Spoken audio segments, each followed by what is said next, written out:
तो retro Chavez की यादों के रूहानी किस्से में आप सबका दिल से स्वागत है। ये किस्सा जुड़ा है साल 1958 में रिलीज हुई फिल्म अजीब बस शुक्रिया के एक गाने से। फिल्म को डायरेक्ट किया था मोहम्मद हुसैन ने। इसका मधुर संगीत दिया था म्यूजिक डायरेक्टर रोशन साहब ने। और इस फिल्म की स्टार कास्ट में थे गीता बाली, सुरेश, जॉनी वॉकर और भी कई सारे कलाकार थे। जिस गाने की मैं बात करूंगा इसको लिखा था लिरिक राइटर फारूक कैसर ने।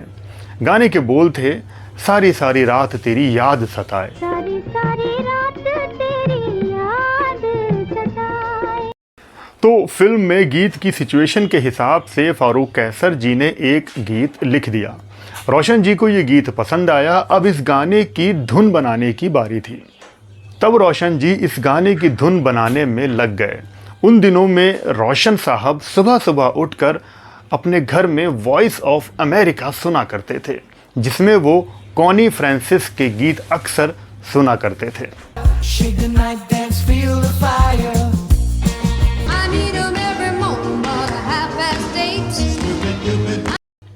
उनके बच्चे तो अपने स्कूल कॉलेज की तैयारी कर रहे होते थे और रोशन साहब वॉइस ऑफ अमेरिका में लीन हुआ करते थे।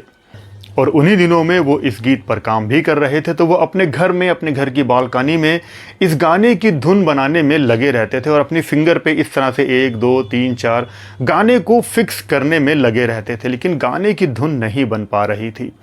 और वो अक्सर कभी अपनी बालकनी में, कभी घर में, जब वो बालकनी में जाते थे इस गाने की धुन बनाने के लिए, तब नीचे खड़े लोग अक्सर रोशन साहब को देख लिया करते थे। और रोशन जी अपने इस गाने की धुन में मगन अपना इस तरह से कुछ करते रहते थे और हाथ हिलाते थे। लोग ये सब देखकर उन पर हंसने लगते थे। वो पहचानते थे कि ये रोशन है और रोशन जी की इन हरकतों को देखकर लोग उनका मजाक भी उड़ाने लगे थे और उनको पागल भी समझने लगे थे। लेकिन रोशन जी इन बातों से दूर अपने काम में लगे रहते थे। तब एक दिन ऐसे ही रोशन जी बालकनी में खड़े हुए इस गाने को फिक्स कर रहे थे। तब उनके बेटे राकेश रोशन वहाँ पर आए और उनसे कहा कि पापा, वो अपने काम में लगे रहे। फिर उन्होंने कहा कि पापा आप क्या कर रहे हैं, यहाँ बालकनी में आप क्यों खड़े हैं, लोग आपको देख रहे हैं, हंस रहे हैं, अच्छा नहीं लगता, आप अंदर आ जाइए। तब रोशन जी ने कहा कि बेटा, मेरे दिमाग में कुछ बातें आ रही हैं, मुझे ये कर लेने दो, ये गाना मुझे कंप्लीट करना है। और रोशन जी ने बिना किसी की परवाह किए अपने इस गीत को कंप्लीट कर लिया।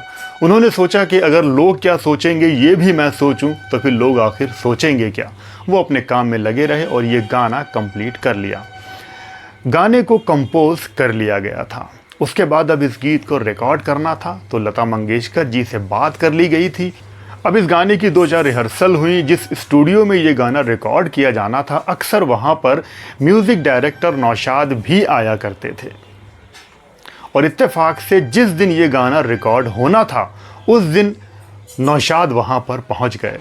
जैसे ही रोशन साहब ने नौशाद जी को देखा तो रोशन ने नौशाद से कहा कि नौशाद साहब, ये गाना तो मैंने कंपोज कर लिया है, आप इस गाने को रिकॉर्ड कर दीजिए। देखिए, वो इज्जत दे रहे थे नौशाद साहब को।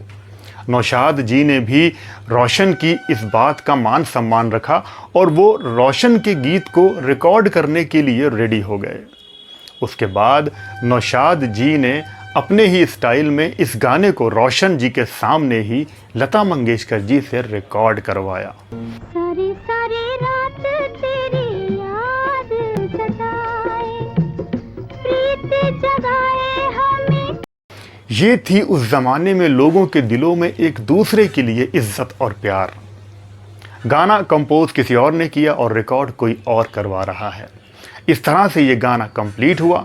लता मंगेशकर जी ने अपनी मधुर आवाज़ में इस गीत को बहुत ही शानदार गा दिया था। इस गाने में जो ढोलक की आवाज़ है वो ढोलक बजाया था म्यूज़िक डायरेक्टर दत्ता राम जी ने। ये गाना कंप्लीट हुआ, फिल्म में रख लिया गया और उस साल के बिनाका गीतमाला में ये गीत छाया रहा था। तो ये इस मधुर गीत की कहानी थी जो मुझे लगा आप सबके सामने रखनी चाहिए। इस किस्से को रोशन जी के बेटे राकेश रोशन और राजेश रोशन ने एक इंटरव्यू में बयान किया था। तो ये इन्फॉर्मेशन आपको कैसी लगी मुझे कमेंट करके ज़रूर बताना।